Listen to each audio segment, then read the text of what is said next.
மாத்திரம் எண்ணிவிடாமல் தொடர்ந்தும் இந்த கல்வியை 5 பகுதிகளாக 5 லெவல் வரைக்கும் நாங்கள் ஆக்கி வைத்திருக்கின்றோம். அந்த அதிலே நீங்கள் பங்கெடுத்து சம்பூர்ணமான பலனை பெற்றுக்கொள்ள வேண்டும் என்பதுதான் எங்களுடைய ஆசை. முதலிலே நாங்கள் விளங்கிக் கொள்ள வேண்டும், மையுரிதில்லாஹு பிஹி கைரன் யுஃபக்ஹு பித்தீன்.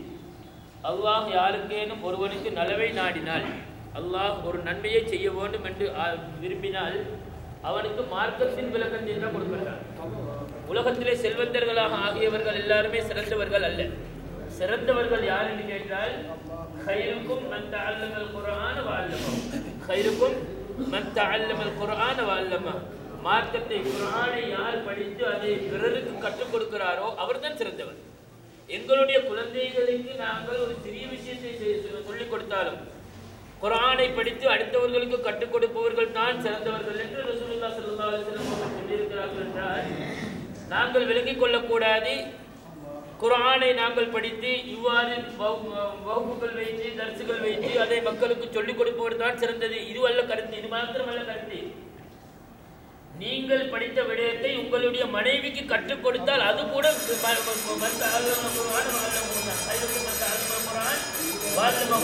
மனைவிக்கு ஒரு விடயத்தை சொல்லிக் கொடுக்கிறீர்கள். ஏன் ரசூலுல்லாஹி ஸல்லல்லாஹு அலைஹி வஸல்லம் அவர்களுடைய காலத்திலே திருமணம் முடிக்க போகும்போது கல்வியிலே ஏதாவது தெரிந்தவராக இருந்தால் அதை மகராக கொடுங்கள்.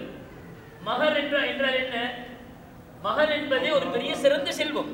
அது மனைவியினுடைய எதிர்காலத்தில் கணவன் திடீரென்று விட்டு போனால் கூட அதை வைத்து அவனுடைய வாழ்க்கையை கழிப்பதற்குரிய ஒரு அதாவது அவசியம் தேவை. அந்த தேவையை நிறைவேற்றிக் கொள்ளும் பொருட்டு ரசூலுல்லாஹி ஸல்லல்லாஹு அலைஹி வஸல்லம் அவர்கள் என்ன சொல்கிறார்கள்? நீங்கள் உங்களுடைய திருமணத்தின் போது மகர் கொடுக்க வசதி இல்லை என்று சொன்னால், கல்வியிலே இருந்து ஏதேனும் உங்களுக்கு கற்றுக் கொடுக்க முடியுமாக இருந்தால் அதை கற்றுக் கொடுத்து அந்த மனைவியை திருமணம் முடித்துக் கொள்ளுங்கள். மகர் குர்ஆனிலே சொல்லுகின்ற ஒரு வசனம். மகர் என்பது ஒரு வாஜிப், கட்டாய கடமை. மகர் இல்லாவிட்டால் அந்த மனைவியை விட்டு அணுக முடியாது. ஆனால் மார்க்கத்திலே ஒரு விடயத்தை தெரிந்தால் அதனை கற்றுக் கொடுத்து மனைவியை தன் பக்கம் ஆகமாக்கிக் கொள்வதற்கு மார்க்க காட்டுகிறது என்று சொன்னால், இந்த கல்வியினுடைய மகத்துவம் எவ்வளவு என்பதை நாங்கள் உணர்ந்து கொள்ள வேண்டும். கல்வியினுடைய மகத்துவம் சாதாரணமானதல்ல. உலகத்துக்கு கற்றுக் கொடுப்பவர்கள் தான் சிறந்தது என்று சொல்ல வரவில்லை. கைருக்கும் மன் தஅல்லமல் குர்ஆன வ அல்லமஹு என்று சொல்வது, நீங்கள் இந்த கிளாஸுக்கு வந்தீர்கள், படித்தீர்கள், இதிலே உள்ள நன்மை தீமைகளை உணர்கிறீர்கள், இதனை கொண்டு வெளியிலே இருக்கக்கூடிய ஒரு சகோதரருக்கு சொல்கிறீர்கள். இவ்வாறு ஒரு கிளாஸ் நடக்கிறது, அதிலே பங்கெடுத்தால் இவ்வாறு நன்மைகள் கிடைக்கிறது.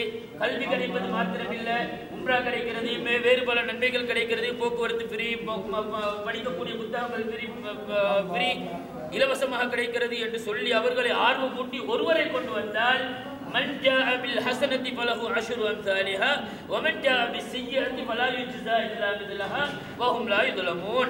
குர்ஆனிலே அல்லாஹ் ரப்பல் ஆலமீன் சூரத்துல் அராஃபிலே சொல்கிறான், மன் ஜாஅ பில் ஹஸனத்தி ஃபலஹு அஷ்ரு அம்சாலிஹா. யாரேனும் ஒருவர் ஒரு நன்மையின் பக்கம் ஒருத்தரை கொண்டு வந்தால் ஃபலஹு அஷ்ரு அம்சாலிஹா, அவர் செய்வது போன்ற ஒரு விஷயத்தை படிக்கிறார். தொழுகை இப்படித்தான் சொல்லணும், wudu எடுக்கணும் இப்படித்தான், தயமும் செய்வது இப்படித்தான் என்று ஒரு விடயத்தை படிக்கிறார். அதை அவர் செயல்படுத்துவாராக இருந்தால் அவருக்கு கிடைக்கக்கூடிய கூலி எவ்வளவோ அதே கூலி 10 மடங்காக இவருக்கு கிடைக்கும். எப்படி கிடைக்கும்? ஒன்றாக கிடைக்காது. எப்படி கிடைக்கும்? 10 மடங்கு. 100 கூலி கிடைச்சா 1000 கூலி எங்களுக்கு கிடைக்கும். அல்லாஹ் 100 கூலி தான் கொடுக்குறான்னா அது எப்படி கிடைக்கும் எங்களுக்கு? அது போல 10 மடங்கு. சுப்ஹானல்லாஹ், எண்ணி பாருங்கள்.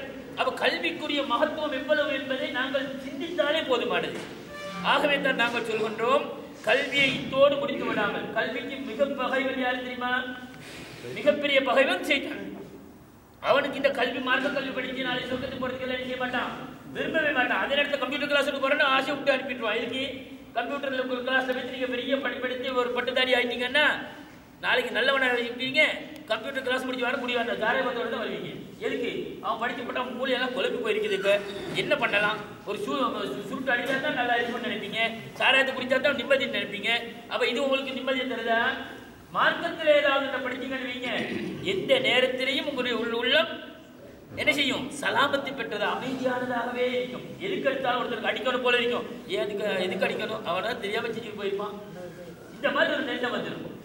எடுத்து அடிக்கணும் போல இருக்கும். ஆனால் என்ன செய்து உள்ளோம்? அவன் தெரியாமல் செஞ்சுட்டு போயிருப்பான்ப்பா. பனைமரத்துக்கு இருந்து பாலை குடிச்சா கூட கல்ல குடிச்சா கூட பால் குடிக்கிறான்னு நினைச்சு போய்கிட்டே இருக்கட்டான். ஒருத்தனை பத்தி கெட்டெண்ணம் கொள்ளாத. அப்ப கெட்டெண்ணம் கொள்ளாதன்ற தெரிஞ்சாதான் செய்யலாம். தெரியலாம் எப்படி செய்வது?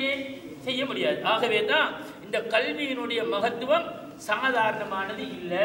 இதை நீங்கள் படிப்பது போலவே பிறருக்கு கற்றுக் கொடுக்க ஆசைப்படுங்க. எப்படி கற்றுக் கொடுக்குறீங்க? எனக்கே தெரியல, நான் அடுத்தவருக்கு எப்படி எப்படி சொல்லிக் கொடுக்குறது அப்படின்னு கேட்குறீங்களா? ஒரு குழந்தை வீட்டில் இருந்து என்ன செய்யுங்க, வீட்டுக்கு டெலிஃபோன் எடுக்கிறீங்க. அந்த வீட்டில் இருக்கக்கூடிய பாப்பா, சின்ன பிள்ளை என்ன செய்யுது, அப்பா எப்படியப்பா சௌக்கியமா இருக்கிறியா, நீ எப்பப்போ வருவ, உன்னை பார்க்க ஆசையா இருக்கிறியா அப்படின்னு சொல்லுது. அப்ப நீங்க என்ன சொல்லுவீங்க? ஏன் அருமை பாப்பாவே ஒரு பாட்டு படியுமா, இதானே சொல்லுவீங்க. நீ ஒரு அல்ஹம்து சூரா ஓதி காட்டுமா, உனக்கு ஒரு பரிசு எடுத்துட்டு வரேன் யாரும் சொல்லுவோமா? எனக்கு யாரும் சொல்லிக் கொடுக்கலப்பா, நீயாவது ஓதி காட்டு பார்ப்போம் அப்படின்னா எனக்கே தெரியல, உனக்கு எப்படி உனக்கு சொல்லி தரது? அல்ஹம்து சூரா அது திருப்பி என்ன சொல்லும்? அப்ப எதுக்கு இந்த பாடம் மக்கள் நீ சொல்லு பார்ப்போம், சந்தோஷமா இருக்கு கேட்கறதுக்கு கொண்டா எங்க போறது? இந்த பாப்பாக்கிட்ட இதுக்கு நான் ஒன்றுமே கேட்கக்கூடாது. சில நேரம் துவா காலையில் தூக்கத்தின் தெலும்புற நேரம் ஓதுற துவா சொல்லுமா, எனக்கு தெரியல நீ சொல்லு பார்ப்போம்னா எனக்கே தெரியல. இந்த பாப்பாக்கிட்ட கேட்டால் அது என்னைய முச்சிட்டு போல இருக்குது, இந்த வேலை வேணப்பா, அது ரொம்ப வாய் பிடிச்ச பிள்ளையா இருக்குது அப்படின்னு பிள்ளைய திட்டிட்டு வந்துடுவீங்க. எனக்கு தனக்கும் தெரியல. சொல்வதெல்லாம் யாரை பற்றி சொல்லுவோம்? அம்மா அப்பா எல்லாம் போயிட்டு தொலைஞ்சிட்டாங்க, எங்களுக்கு ஒன்றுமே சொல்லி தரல, வழிகாட்டல, இப்படிதான் சொன்னோம். இன்னைக்கு தான் எத்தனை சொல்லிக்கிட்டு இருக்கிறோம். இதே மாதிரி தான் என்ன செய்வோம்? இதே வார்த்தையை தான் எங்களுடைய குழந்தைகள் எங்களுக்கு சொல்லும். அந்த லெவலுக்கு எங்களை ஆக்கிக் கொள்ளாமல் நல்ல வழியை காட்டணும்னா முதல்ல நாங்கள் படிக்கணும், நாங்கள் தெரியணும், எங்களுடைய குழந்தைகளுக்கு மனைவி மக்களுக்கு சொல்லிக் கொடுக்கணும். அதன் மூலமாக நாளைய சமுதாயம் உலக புகழ்பெற்ற உத்தவர்களாக ஆகலாம். ஆகவே தான் அன்புக்குரிய சகோதரர்களே, இந்த நிலைமையோடு முடிச்சு கொள்ளாம இன்ஷா அல்லாஹ் ஜனவரி 31 உங்களுக்கு திரும்ப இந்த வகுப்பு ஆரம்பிக்கப்படுது. அந்த வகுப்புல வந்து எல்லாரும் பங்கெடுங்க. அதே மாதிரி இந்த உங்களுக்கு அறிவித்தல் தரப்பட்டிருக்குது. முடியுமான சகோதரர், உங்களால் ஒரு சகோதரர் கொண்டு வர முடியும்னா இவ்விடத்துல ஒரு 20 பேர் இருக்கிறாங்க. 20 பேர் என்ன செய்வாங்க? நான் 40 பேர், ஒரு இவ்வளவு பெரிய ஒரு நன்மை அடைவீங்க. இந்த நன்மைக்குரிய வழிகளை தேடுங்க, மக்களுக்கு நல்லதை சொல்லிக் கொடுங்க. உங்களுடைய மனைவி மக்களுக்கு நீங்கள் படித்ததுகளை கொண்டு போய்ட்டு அவங்களுக்கு பங்கிட்டு சொல்லிக் கொடுங்க. நீங்களும் கேள்வி கேட்டு உங்களுக்குள்ள நீங்கள் உங்களுடைய வாழ்க்கையை சீர்திருத்திக் கொள்ள முயற்சி பண்ணுங்க.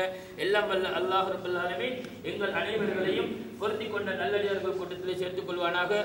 வஆகிரு தஅவானா அனில் ஹம்துலில்லாஹி ரப்பில் ஆலமீன். வஸ்ஸலாமு அலைக்கும் வரஹ்மத்துல்லாஹி வபரகாத்துஹு.